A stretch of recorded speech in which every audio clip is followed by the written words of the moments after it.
सर्वांना नमस्कार. माझे नाव प्रांजल केशव निक्कम. मी इयत्ता 8वी शिकते. माझ्या शाळेचे नाव जिल्हा परिषद उच्च प्राथमिक शाळा गावली.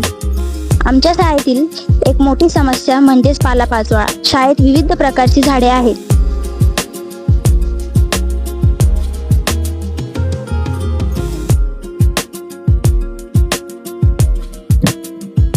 त्यामुळे परिसरात पानगळती होते. हा कचरा पसरल्याने दुर्गंधी होते व परिसर अस्वच्छ दिसतो. आम्ही विद्यार्थ्यांनी एक साधा आणि उपयोगी उपाय सुचवला, म्हणजेच खत निर्मिती, कंपोस्टिंग. कंपोस्ट म्हणजे काय? कंपोस्ट म्हणजे जंगली जीवाणूंनी आणि सूक्ष्म जीवाणूंनी नैसर्गिक पद्धतीने कचऱ्याला मातीत बदलणे, त्यामुळे पोषक घट. आपण कसे सुरू करू? खतासाठी एक कोपरा तयार केला.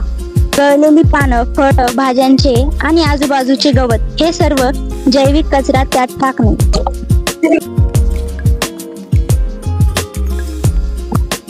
दररोज थोडी बशी ओलावा आणि हवेची अदलाबदल केली. 6 ते 8 आठवड्यात आपल्याला सुंदर सुगंधी खत मिळेल.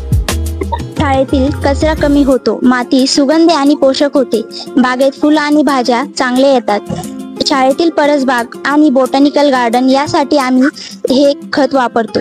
आमच्या शाळेतील एक मोठी समस्या म्हणजेच पालापाचोळा. या समस्येवर आमच्या गटाने उपाय शोधला आहे. धन्यवाद.